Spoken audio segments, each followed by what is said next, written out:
E aí, pessoal, boa noite. Estamos aqui hoje reunidos mais uma vez com a graça de Deus, hoje com um ilustre amigo, Luiz Paulo Veloso Lucas, que a gente vai falar muito bem dele. Quero saudar todos os amigos progressistas do Estado do Espírito Santo. Quero que vocês digitem aí no chat as cidades que vocês estão, da onde que vocês estão conversando, porque a gente é muito importante hoje essa abrangência no Espírito Santo. Quero saudar a todos, falar um pouco do nosso Proquares, já terminou as 6 etapas. Na segunda-feira agora nós vamos ter o nosso próximo encontro às 19 horas aqui falando de direito eleitoral.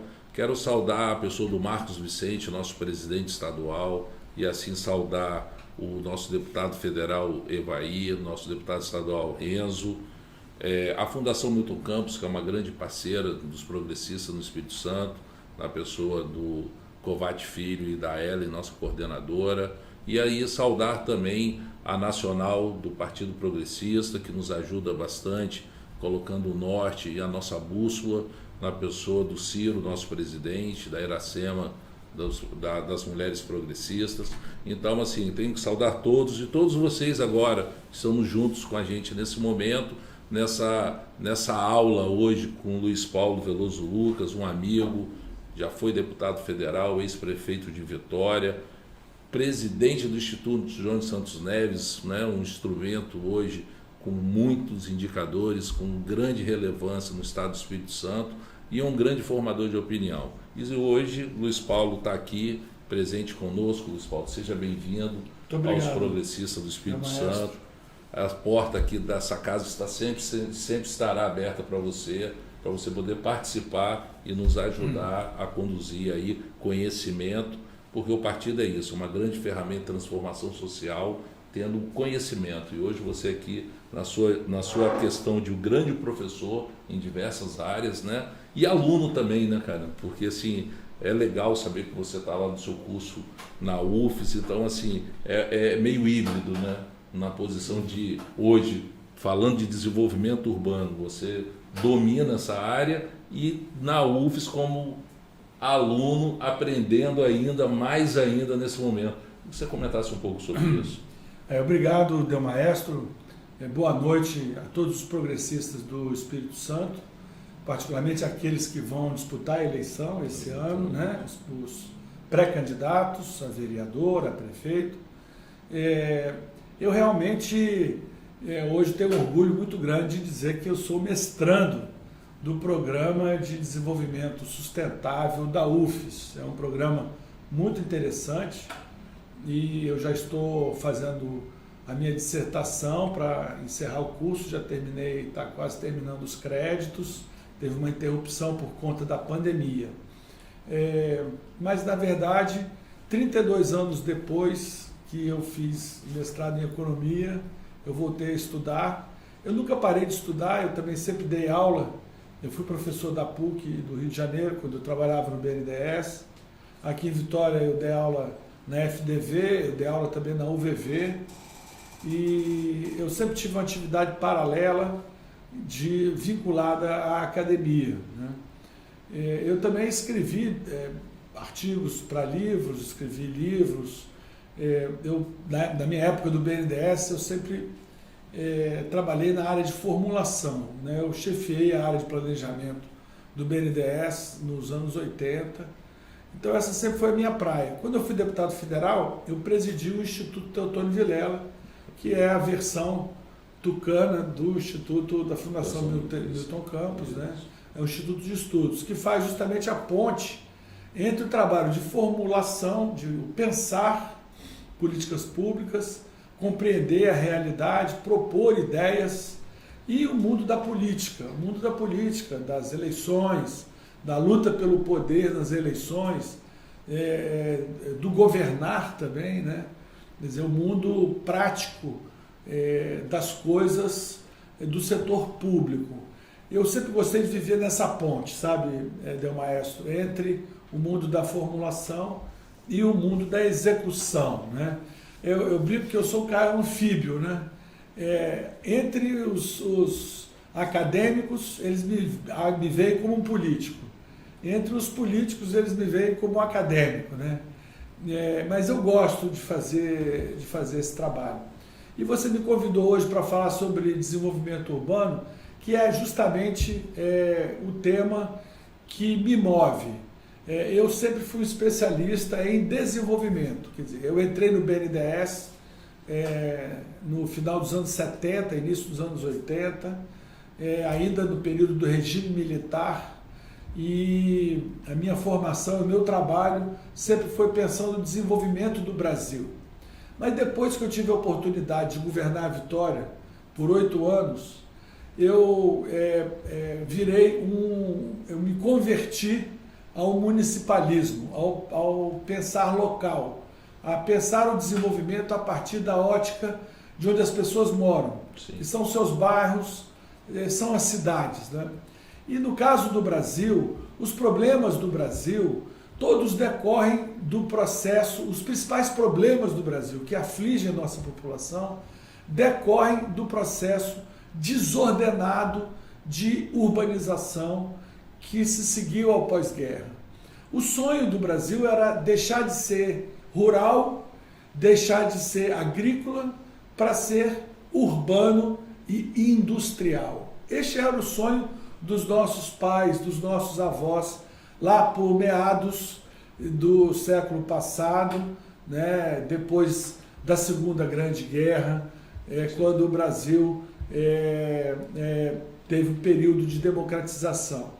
Essa industrialização e essa urbanização acelerada, desordenada, muito centralizada no poder federal, isso levou a uma situação dramática nas cidades brasileiras. Nós temos um estoque de crise urbana nas metrópoles, principalmente. O Brasil tem 25 metrópoles, que são aglomerados de mais de 1 milhão de habitantes. Nesses lugares, a favelização, a violência urbana, a precariedade da infraestrutura é o que marca a vida nas metrópoles. E também, por outro lado, nos distritos e vilas rurais, distantes do dinamismo industrial das metrópoles, existe justamente uma carência de dinamismo. Sim. São cidades que a economia não cresce, são cidades, as prefeituras são pobres, incapazes de fazer políticas sociais adequadamente, e nós vivemos essa angústia, né? Os dois lados da mesma moeda. Metrópoles, cujo crescimento foi canceroso, né? Com a favelização, com a precariedade do saneamento, com o tempo que se perde no trânsito, né? Isso tudo angustiando e infelicitando as populações das metrópoles, que é onde mora a maioria dos brasileiros. Mas, do ponto de vista territorial, nós são milhares e milhares de pequenas cidades, de pequenas vilas, que não têm dinamismo econômico e que vegetam também com precariedade de infraestrutura. Então, enfrentar o drama das cidades brasileiras é a agenda do Brasil. Eu gosto muito de uma frase do ex-prefeito de Barcelona, Joan Clos, que diz que a única maneira de construir países desenvolvidos é construir cidades boas de se viver. Então, o caminho para a construção de um Brasil desenvolvido é construir nossas cidades. Então, agora, nesse momento que a gente sai da pandemia, se preparando para tentar voltar à normalidade, a economia, o drama do desemprego, da falta de atividades econômicas, o que ocorreu no período aí mais grave do distanciamento social com as pequenas empresas, o comércio, o turismo que praticamente acabou, o setor cultural que praticamente acabou com o fim dos eventos. Tudo isso nós precisamos de retomar, tendo em vista que as nossas cidades são o caminho, consertar o que está errado e fazer com que elas possam se desenvolver de forma saudável daqui para frente. Esse é o caminho para cada uma das nossas cidades e também, não por coincidência, é também o caminho do Brasil. Sim, essa falta de qualidade de vida, né? Quando você não tem o desenvolvimento das vilas ou dessas regiões que têm a precariedade, isso acaba nos tirando qualidade de vida. E os territórios, até de bairros nobres, como periféricos, por exemplo, eu posso citar aqui na nossa capital, o bairro de Bento Ferreira, dando exemplo, que é um bairro de área nobre, e você tem ao lado já Jesus de Nazaré, que é um outro território totalmente diferente, próximo, mas com divergências e necessidades diferentes. E a gente tem que olhar isso com um olhar diferencial para entender de fato a necessidade de ambos, que são munícipes, são cidadãos, mas precisam de coisas diferentes. É isso mesmo. Você deu um exemplo espetacular. Jesus de Nazaré é a poligonal 5 do Projeto Terra e é um bairro de ocupação desordenada. Foi um bairro que não foi planejado, né? Em que é uma favela, na verdade, é uma favela, tem presença forte do tráfico de drogas, é considerado um bairro violento, as pessoas de classe média não visitam o Jesus de Nazaré. Que é bonito até lá em cima. É bonito, não, é lindo. É uma das vistas mais lindas de Vitória. O desenvolvimento de Jesus de Nazaré interessa profundamente a Bento Ferreira. Exatamente. E para desenvolver Jesus de Nazaré, é preciso ver suas vocações.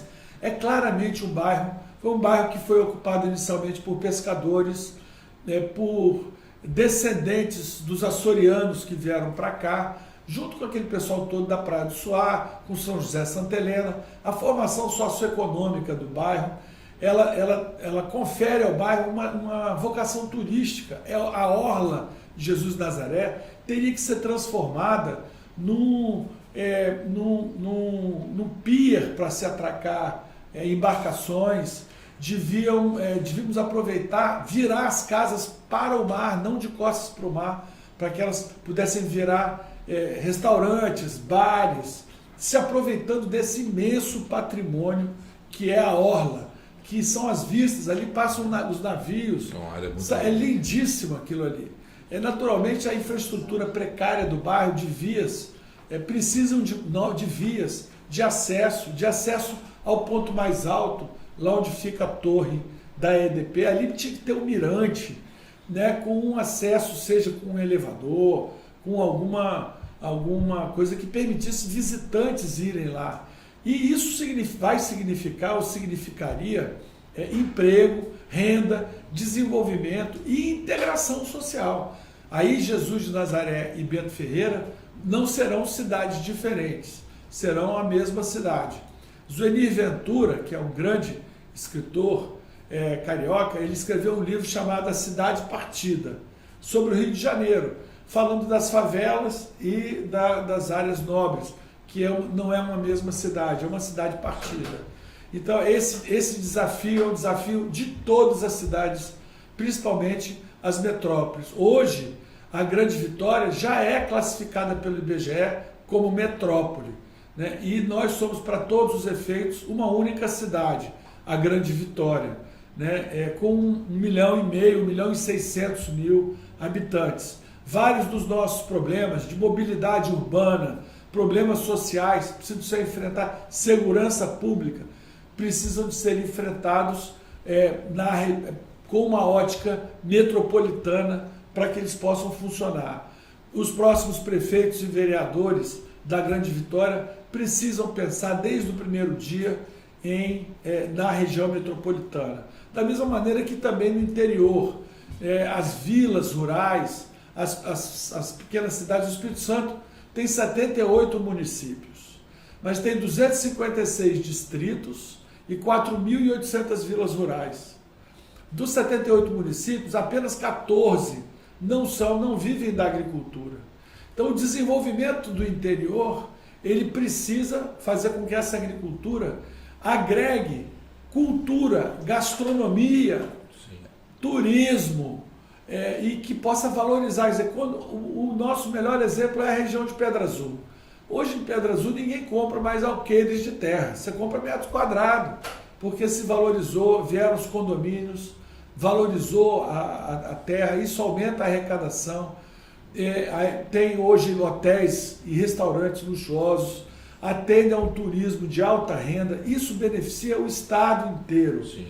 Todas as regiões do Espírito Santo deveriam se mirar no bom exemplo que foi o de Pedra Azul, que ainda tem muita coisa para fazer, mas é um exemplo de caminho do desenvolvimento que nós devemos seguir. Seguir as vocações locais, seguir a agregação de valor, seguir pensando em desenvolvimento integral, cultura, lazer, desenvolvimento com base na economia verde. Isso tudo significa prosperidade, qualidade de vida, né? E esse é o desafio das nossas cidades e é o desafio do Brasil.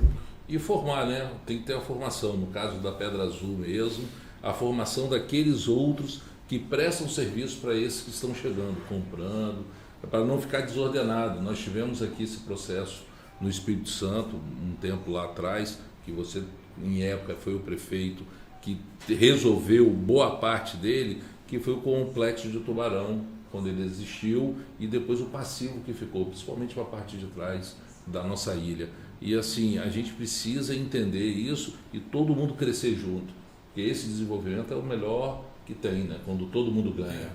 Eu acho que o exemplo que você deu do complexo de Tubarão e também, né, a ArcelorMittal, os grandes projetos industriais, o Espírito Santo se industrializa tardiamente, puxado por esses grandes projetos industriais, isso acelerou o processo de urbanização e, como todos os outros lugares do Brasil, como Rio de Janeiro, como São Paulo, como Salvador, como Belo Horizonte, essa urbanização foi desordenada, ela foi muito rápida e ela provocou bolsões de pobreza concentrada, que depois passaram a se chamar todas de favela. Hoje todo mundo chama o que o IBGE chama de aglomerados subnormais, é um nome técnico bonito para o que o povo chama coloquialmente de favela, né? São lugares com habitações precárias,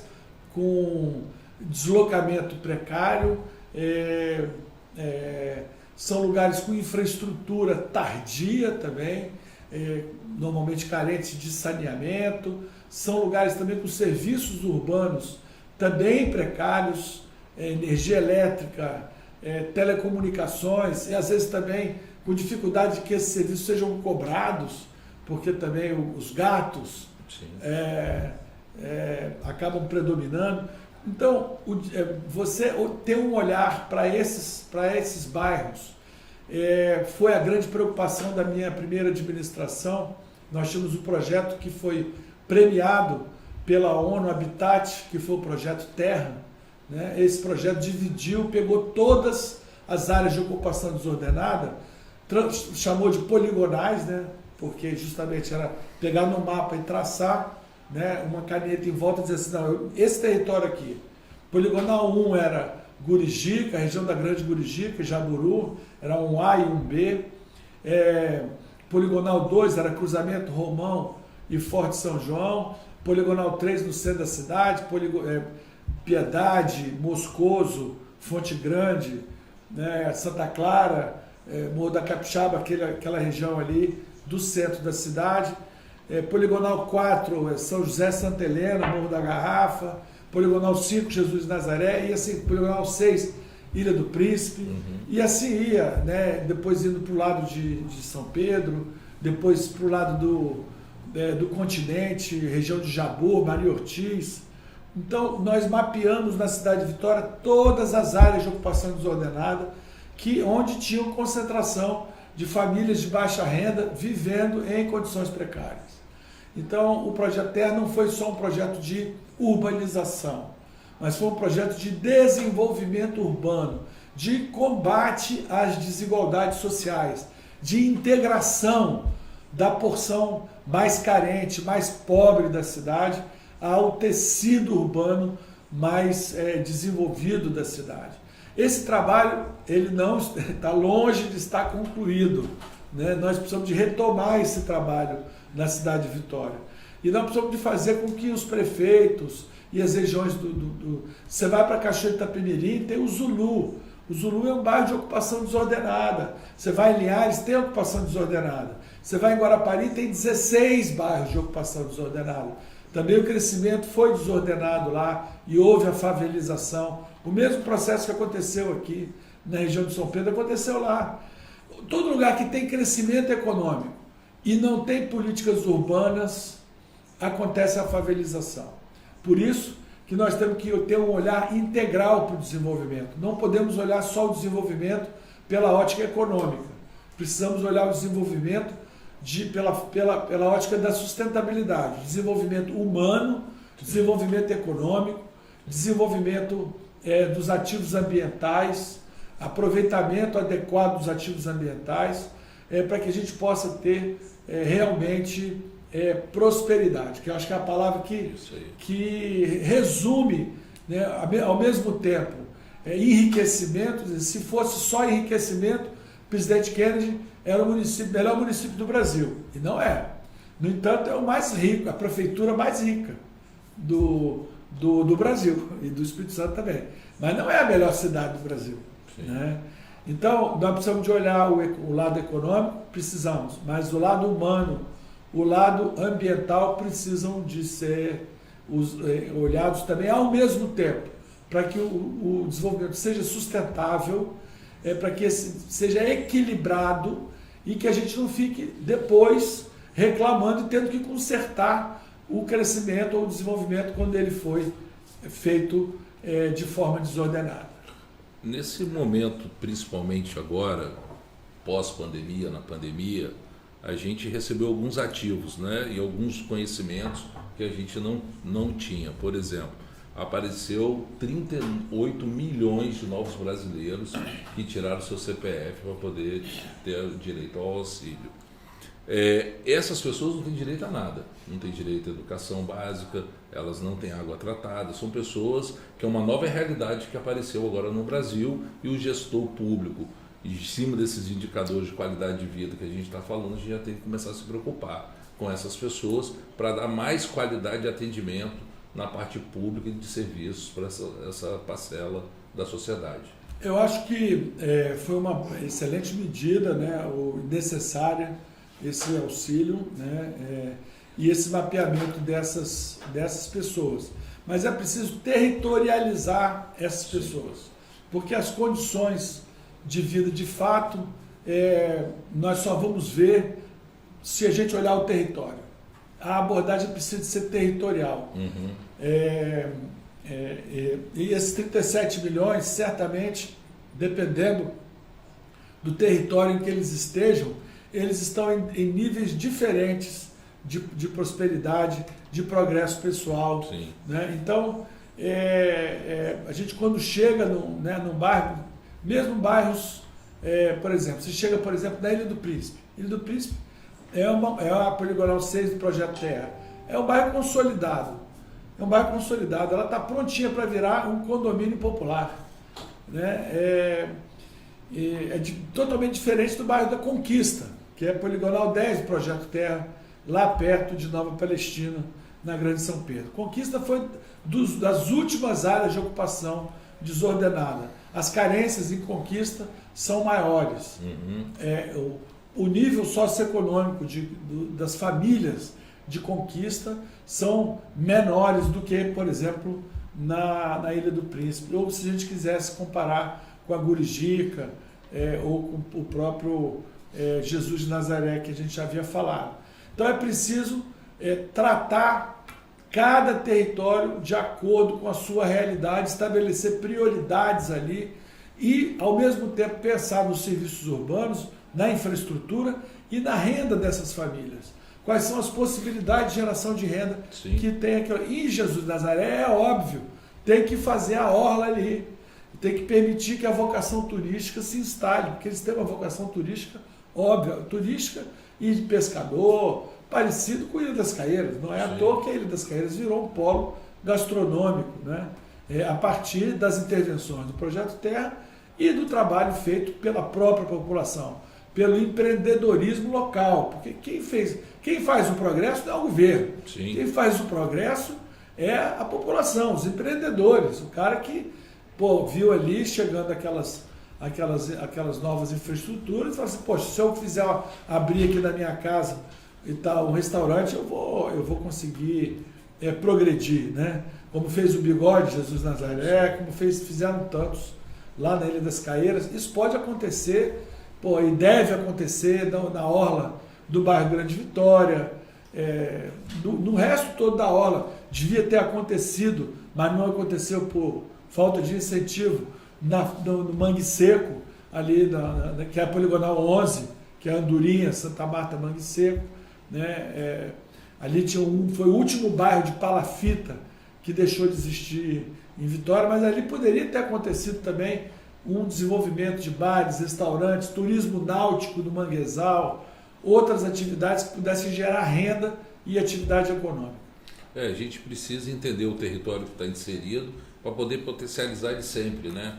Porque dentro deles estão as pessoas que fazem a diferença e podem ainda... eu vejo vamos falar de Jesus Nazaré, porque eu como morador de Bento Ferreira, cara, aquelas torres são maravilhosas, são bonitas, elas são um charme para a cidade. Eu conheço pessoas que vêm de fora que se orientam dirigindo na cidade por elas e que chegam a comentar sobre isso. Então, assim, fazer acontecer de fato dentro dessas comunidades, dando qualidade de vida e ouvindo bastante as pessoas, sabe? Eu acho que a gente precisa ter um diálogo com essas pessoas, porque elas trazem as soluções, porque elas vivenciam dentro daquele território. Acho que isso é muito importante. Com certeza. Eu falava no início sobre essa ponte entre as pessoas que formulam, que estudam, sim, e as pessoas que estão na prática no dia a dia, né? Então, eu acho que a solução precisa do concurso dessas duas vertentes. Tanto de quem estuda, nós temos aqui em Vitória urbanistas espetaculares, arquitetos, urbanistas, engenheiros, que precisam ser ouvidos na solução desses problemas, mas o povo é que é o protagonista principal. Sim. O povo conhece a realidade. Eu tenho vários exemplos de soluções urbanísticas que vieram de demandas populares e que, bem trabalhadas, elas conseguiram resolver urbanisticamente um determinado território que estava desorganizado, que estava deteriorado, tá certo? Eu vi que teve uma provocação aqui. Teve uma provocação aqui sobre Vila Rubim. Eu adorei a provocação, porque a Vila Rubim realmente é um ponto estratégico da cidade de Vitória. Sim. Quando eu fui prefeito da primeira vez, tinha acabado de acontecer um incêndio que destruiu toda a Vila Rubim. Era uma situação, uma desorganização muito grande. Tinham pessoas que eram proprietárias, outras eram permissionárias. Principalmente a organização ou a desorganização institucional da Vila Rubim era pior ainda do que a falta dos galpões que foram destruídos pelo incêndio. Nós reconstruímos 4 galpões, na verdade um grande galpão, estrutura metálica, que é o que está lá até hoje, e de lá para cá também não houve nenhum avanço, nem do ponto de vista físico, nem do ponto de vista institucional. Os mercados são muito importantes. Eu vejo em Vitória, a Vila Rubim precisa de terminar aquela reconstrução que nós iniciamos e precisa de reconstruir um modelo institucional mais adequado para ela ser realmente um ponto fundamental. Agora, com o porto, a Flexibase vai sair dali. Sim. E vai vir também a entrada de Vitória lá, o Porto Príncipe, tem aquele terreno ali debaixo da Ponte Seca, o portal. Aquilo ali precisa de ser reestruturado, né? Tem que haver estacionamento, pessoas pararem o carro ali e as ruas serem mais ruas de pedestre.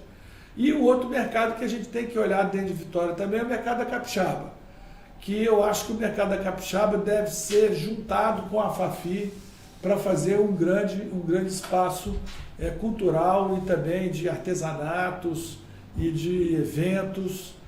Se você lembrar, o Mercado da Capixaba e a Fafi tem uma ruazinha que, na minha opinião, devia ser desafetada e um prédio que devia ser desapropriado, e ali a gente devia juntar os dois imóveis históricos para fazer um equipamento novo para o centro da cidade.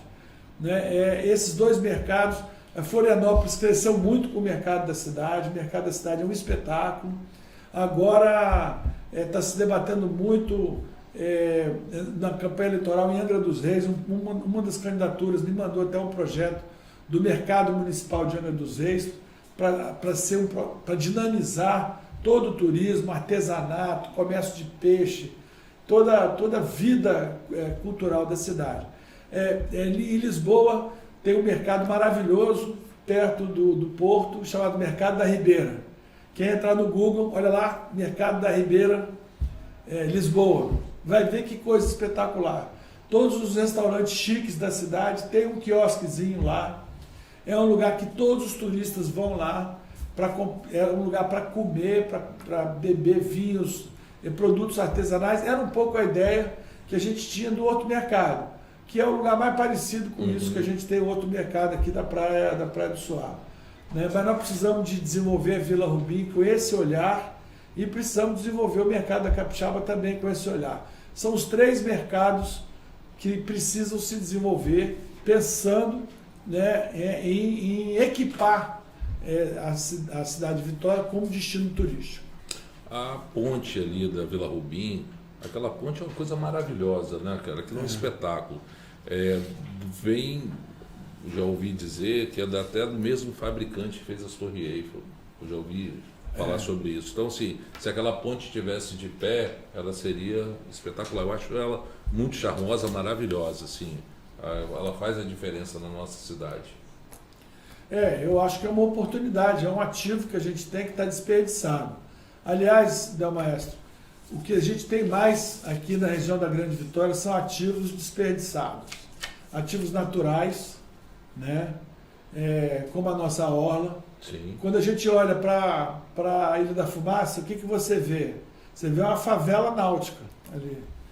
E o que você poderia ter? Você poderia ter ali, claro, não precisa nem ser nenhum altos urbanistas para enxergar a vocação náutica da orla de Bento Ferreira. Para ter pias, atracadouros, quiosques, enfim. O turismo náutico é espetacular, movimenta no mundo inteiro milhões e milhões de turistas. Nós temos uma vocação náutica natural, nós somos uma ilha, e desperdiçamos muito esse ativo, que é um ativo. Sim. Quando um ativo está desperdiçado, a gente está jogando fora dinheiro. Com certeza. Nós estamos jogando dinheiro fora, Então, eu fico ao mesmo tempo triste de ver quando eu vejo desperdício, mas eu fico animado em ver que é uma oportunidade que a gente tem. O Parque da Fonte Grande tem quase 30 anos que foi feito o plano de manejo do Parque da Fonte Grande. O Parque da Fonte Grande é o centro da cidade de Vitória, só tem a entrada pela região de São Pedro, perto de Conduz ali, na frente da antiga FAESA, da Escola de Tempo Integral do Estado ali. Mas era para ter uma entrada pelo centro da cidade, era para ter uma entrada por Fradinhos, e era para ter muito desenvolvido o turismo, era para ter restaurantes, era para ter mirante. Aliás, tem 3 mirantes na Fonte Grande que foram construídos na minha administração. De lá para cá não aconteceu mais nada. Mas é preciso olhar para frente e ver o enorme potencial, guias turísticos. Vitória nasceu ali. Ali tem uma ruína da Fazenda Bela Vista ou Boa Vista, que foi onde foi a primeira fazenda, os primeiros títulos de nascimento, certidões de nascimento de Vitória foram na Fazenda Bela Vista ou Boa Vista. Ali moravam os índios, ali se plantou café. Essa floresta que a gente tem hoje, essa mata no Parque da Fonte Grande, ela não é uma mata original, ela veio depois do manguezal, depois do cafezal, igual da Floresta da Tijuca. Fizeram uma pergunta aqui sobre isso, sobre turismo no centro, como é que pode fazer os eventos, potencializar o centro através do turismo. O centro é um ativo, ao mesmo tempo, histórico, cultural, de patrimônio histórico também, e também natural, pela própria Fonte Grande. Nós temos espaços importantíssimos da nossa cultura, né? O Teatro Carlos Gomes, o Sesc Glória, o Porto das Artes, a Fafi, aí o mercado, quer dizer, a Angelo Monteiro pode ser um centro, um corredor cultural, e ir até a Vila Rubim. Aliás, precisamos de enterrar os fios também, porque com aqueles fios horrorosos, esse posteamento subdesenvolvido que a gente tem em Vitória, nós não vamos recuperar o nosso casario, né? E é preciso recuperar o casario. É preciso fazer o que nós fizemos com o Hotel Estoril, reconverter para moradias.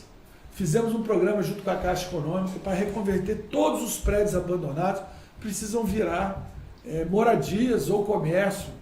Também eu acho que os carros na região do centro, na região da Cidade Alta, que a gente tivesse limitação na entrada de carro. Eu acho, entre o Palácio Anchieta e a Catedral, Maestro, eu olho para aquilo ali e vejo com muita clareza. Ali não devia ter carro nenhum, não podia ter estacionamento ali. Uhum. E ali eu acho que é viável até ter estacionamento subterrâneo, economicamente falando.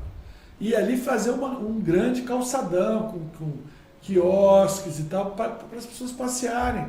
Tem a antiga Assembleia, que virou uma casa da orquestra, né? Então, eu vejo o centro da cidade também como um ativo para ser desenvolvido e ancorar o nosso turismo e o lazer de quem mora aqui, né? Porque, aliás, se a gente quiser transformar um lugar num destino turístico, transforma esse lugar num lugar bom e onde as pessoas têm um orgulho de morar ali, como, aliás, Vitória já é, né? Vitória já é. Tem muita coisa que já foi feita, mas ainda tem muita coisa para fazer. Porque ela precisa avançar cada vez mais. Cada vez mais, com certeza. Até o protagonismo de ser a capital da região do Estado do Espírito Santo e região metropolitana, né? É isso aí, a porta de entrada e porta de saída do Espírito Santo. Exatamente. A Grande Vitória não pertence só aos seus moradores. Aqui a gente tem quase metade da população do Estado e a nossa porta de entrada e a porta de saída. Então nós precisamos de fazer jus a essas responsabilidades. Aproveitar na saída da pandemia o fluxo, que vai ter um fluxo tanto comercial quanto de turismo vigoroso.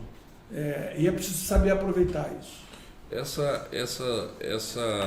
Essa junção da capital liderar a Grande Vitória como todo protagonista, toda a capital, quando você pega o estado do Espírito Santo e as demais regiões, quando você pega ela localizado com desenvolvimento local das micro-regiões, o fortalecimento de uma cidade co-irmã, quando ela sai na frente, a outra ao lado cresce junto também. Isso é importante. Pois é, isso você falou uma coisa muito correta. No Brasil, a gente tem uma certa dificuldade de fazer os municípios cooperarem. Sim. Pelo próprio modelo federativo no Brasil, né? Nós tivemos no passado um exemplo, que foi o consórcio Santa Maria Jucu. Esse consórcio foi feito no período que Vitor Boas era prefeito. E um consórcio de 10 municípios, mais as empresas. Na época, CST, Aracruz, Vale, Celsa, Cezan, as concessionárias também entraram no consórcio. E ele funcionou durante vários anos. E ele fazia trabalhos operacionais, por exemplo. Ele fazia fiscalização no leito do rio. Ele plantava mudas de árvores nas áreas de nascentes. Ele tinha um trabalho, não era um trabalho só de planejamento, não. Ele tinha funcionário, mas ele acabou falindo e teve que ser extinto porque os municípios pararam de contribuir para o... Aí ficou atrasado, os funcionários pararam de receber, quer dizer, ele faliu, o consórcio faliu, porque no Brasil a cooperação entre municípios não é fácil de ser feita do ponto de vista institucional, prestação de contas, a tribunais de contas, a Ministério Público, todo mundo se acostumou a olhar municípios separadamente, um do outro. Mas, as suas caixinhas. As suas caixinhas, mas é fundamental pensar fora da caixinha e trabalhar de maneira multimunicipal. Utilizando isso como exemplo, aí a gente entrando agora dentro das caixinhas, se você tem hoje um território, igual como aqui vamos citar aqui, como você falou, a gente conversou Jesus Nazaré, Mangue Seco, esses territórios, os serviços públicos, eles têm que sair das caixinhas e perpassar tudo para o atendimento desse município local, que ele está precisando de fato daquilo. E quando está engessado, isso não acontece, não dá para fazer. Então a gente tem que pensar dessa forma agora, mais maleável e direcionamento local a esse cidadão. É isso mesmo. No Brasil, por exemplo, quem é que regula o fornecimento de energia elétrica no Brasil? É o governo federal, né? É a ANEEL. Então a regra toda, você pega a sua conta de luz, tem lá um monte de sobretaxas que são de programas federais, programas que são feitos longe daqui. Isso é um erro. Hoje as pessoas têm consciência que a distribuição de energia elétrica precisa de ser regulada também pelo poder local. O saneamento ele é de responsabilidade de uma companhia estatal estadual, que no caso aqui nossa é a CESAM. Mas, por exemplo, a CESAM vende a água na cada pessoa, mas e quem é que cuida da drenagem? Sim. É a prefeitura. Você paga a drenagem? Não paga. E o lixo? Então, essas coisas não podem ser feitas de forma estanques, né? É preciso pensar de maneira articulada o lixo com o saneamento, com a drenagem, com a iluminação pública, sim, com a energia elétrica. Porque, por exemplo, nós não temos reuso de água em Vitória. Muito pouco reuso de água. E, no entanto, se a gente reutilizasse a água, nós economizaríamos muito dos mananciais que são Santa Maria da Vitória e Jucu, né? Então não é só o tratamento de esgoto, mas precisa de pensar em reuso, sim, em reuso de água. Nós precisamos de pensar em disseminar a geração distribuída de energia. Nós não temos no Brasil não temos 1 kW de energia gerada a partir do lixo, muito pouco. Na China, mais de 11% da energia é gerada a partir dos resíduos sólidos. Portanto, nós temos que ter esse olhar de sustentabilidade, de reciclagem, de reaproveitamento, de cuidado com o planeta. Até porque isso também dá dinheiro, pois isso também reduz custos. Sim. Né? Então, na hora que você... Hoje, o lixo de Vitória custa uma fortuna. E nós não, mandamos tudo pro aterro, pagando por tonelada. E não reaproveitamos. Então, essas coisas... Aí vai lá o Ministério Público e quer que seja feita coleta seletiva, doméstica, porta a porta. Isso não existe em lugar nenhum do mundo. Coletas, mesmo coleta porta a porta, na Praia do Canto é 2 coletas por dia. Isso é caríssimo. Sim. Lugar nenhum do mundo é assim. É 2 vezes por semana. São com contêineres enterrados, contêineres inteligentes que apitam quando estão cheios. Aí você vai lá e pega na hora que ele está cheio. Então tem muito o que fazer para reduzir custo e melhorar a qualidade dos serviços urbanos na Grande Vitória. A Política Nacional de Resíduos Sólidos ela está aí, né? E precisa de fato entrar em vigor, olhando todo o segmento, até mesmo as associações, né, de recicladores, né, as cooperativas.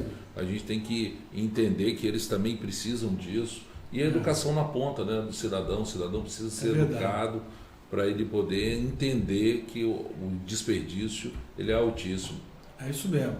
O combate ao desperdício eu acho que é uma das coisas mais eficientes do desenvolvimento sustentável, porque o combate ao desperdício ele tem uma vantagem econômica muito grande, né? E se a gente chegar hoje para a Prefeitura de Vitória, que gasta 140 milhões por ano para gerir resíduos sólidos, vão reduzir isso pela metade, reaproveitando, mudando o modelo de terceirização para concessão, por exemplo, que eu defendo isso. Aliás, já está, o governo federal tem uma lei nova agora de saneamento que muda essa regra do jogo, que eu acho que vai beneficiar, vai permitir um modelo de gerenciamento mais eficiente e menos custoso. Então, é claro que a prefeitura vai gostar disso. Aí o concessionário vai poder fazer subconcessões com cooperativas de recicladores. Você chega num bairro, uma microempresa se organiza para fazer a coleta ali local, então empregando as pessoas do próprio bairro, e reduzindo o custo e aumentando a eficiência. Esse é o programa que dá para fazer para gerar renda e os novos empreendedores sociais, claro, que vão poder falar sobre isso e estarem colocando à disposição da sociedade o conhecimento local, porque mesmo. A gente consegue fazer a transformação. É isso mesmo. Muito importante. Luiz, temos mais alguma pergunta? O pessoal pediu aqui para falar um pouco do Projeto Terra, que foi um momento importante no seu mandato. Eu queria só que você explicasse um pouco melhor o Projeto Terra, né, no sentido da dignidade das pessoas, o acesso. Eu vi uma cena recentemente que eu achei muito indigno, uma pessoa descer uma escadaria numa época de chuva e o esgoto estava atravessando essa escadaria e essa pessoa desceu com um sapato na mão e 2 sacolas no pé para não sujar. E todo dia quando você sai para trabalhar e você vê uma cena dessa, a minha autoestima como cidadão, ao sair de casa, ela é jogada ao chão. Então, assim, esse olhar de investimento social, um olhar voltado para as pessoas de fato, um olhar que a dignidade, que é uma grande ferramenta da qualidade de vida desse ser humano, seja colocado à frente sempre. É isso mesmo. O Projeto Terra, eu já comentei isso aqui, ele é mais do que um projeto de urbanização de favela e de obras. Ele é um projeto de enfrentamento da pobreza urbana, com um enfoque territorial, com um enfoque multissetorial e integrado. Todos os problemas sendo tratados ao mesmo tempo, porque no território, todos os problemas conversam. Exatamente. O problema da criança com o problema do idoso, o problema do emprego, o problema do saneamento que está precário, ou da energia que não está chegando, ou do esgoto que está correndo a céu aberto, ou enfim, todas as questões ao mesmo tempo, porque elas não, se você separar setorialmente, você não vai conseguir resolver. Naturalmente que isso não é tudo ao mesmo tempo, mas não é tudo de uma vez. Sim. Tudo ao mesmo tempo quer dizer que a abordagem ela é integrada, mas você vai fazendo ao longo do tempo, né? Mas dando um tratamento territorial e integrado às carências daquele lugar. E principalmente motivando as pessoas e as famílias a fazerem a sua parte. A superação da pobreza urbana, ela não pode ser feita só pelo governo, ela nunca será feita só pelo governo. O principal protagonista é a própria família, são as próprias pessoas. É até uma visão de que isso se fará no prazo de uma geração, talvez só os filhos daquelas famílias que vão efetivamente poder serem ditos que são cidadãos iguais em todos os aspectos. Mas o Projeto Terra é essa ideia.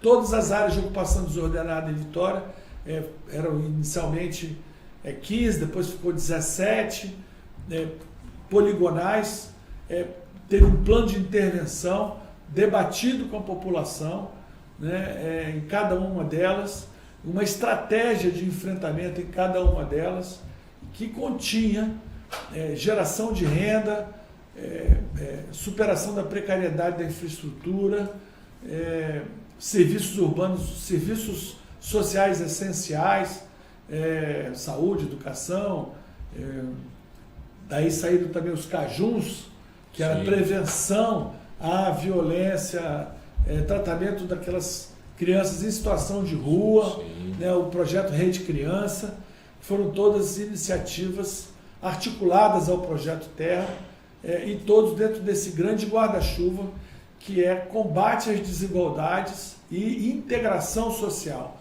superação da pobreza urbana. Eu, nesses dias, encontrei uma pessoa que falou muito bem, falando que na época da sua administração na cidade de Vitória, a cidade era mais feliz. Eu cheguei a ouvir isso de algumas pessoas, pela forma do envolvimento da cidade, do diálogo da cidade, como muita gente comenta sobre os prefeitinhos, né? Então, assim, tudo era acessível, onde você chegava, estava de porta aberta esses equipamentos à população. E a cidade assim ficava mais feliz pela forma de dialogar e ser respeitado dentro desses espaços. Eu queria só que você colocasse um complemento sobre isso. Eu sempre procurei, quando estive na prefeitura, duas vertentes. Primeira coisa é a descentralização, né? Descentralizar. Os prefeitinhos, as administrações regionais, eu dizia assim, a minha regra do jogo é ninguém precisa de pedir autorização ao prefeito para resolver um problema. E ninguém pode dizer assim, não, esse problema aqui não é meu não, procura na outra secretaria, é o outro que tem que resolver. Então quem estiver perto do problema tem que resolver o problema. Então eu penso muito em que a prefeitura precisa se organizar de maneira descentralizada. Eu penso muito também, Del Maestro, que o papel dos vereadores é muito relevante. A Câmara não pode ficar só lá fazendo projetos indicativos, em nome de rua, e homenagens e tal. Os vereadores têm que participar ativamente da gestão da cidade. Sim. Eu não acho que a Câmara de Vereadores seja um legislativo. Eu acho um erro essa visão. Na minha visão, a Câmara tem que ser um conselho de gestão da cidade. Os vereadores têm que ser tão responsáveis quanto o prefeito pela gestão da cidade. Cada vereador, alguns são regionais, outros vereadores são temáticos, mas a prefeitura precisa de colocá-los numa posição relevante. Eu fiz isso na primeira vez que eu fui prefeito. Se fosse prefeito ou se for prefeito novamente, eu vou aprofundar essa experiência da descentralização. E uma outra coisa é o calendário de eventos da cidade. Quer dizer, a economia criativa é um grande ativo da nossa cidade, né? E isso, é carnaval, é corrida, é automobilismo, são eventos na praia, maratona, são eventos esportivos e culturais que fazem a vida, o calendário da cidade, as festas, né?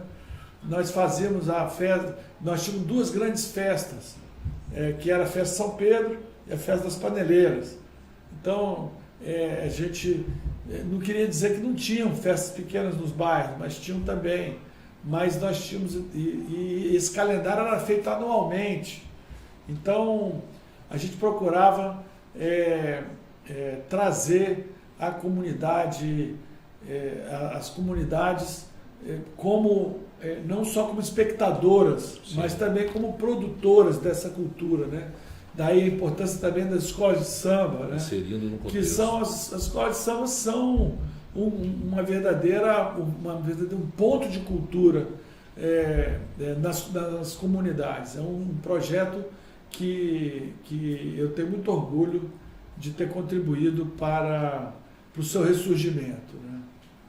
Então, e aí a cidade fica mais alegre. Com certeza, alegre tem que ficar a cidade sempre mais alegre, mais vigorosa, mais vibrante, porque Vitória tem que ser uma grande fornecedora, né, de serviços, né, ter seu protagonismo como capital.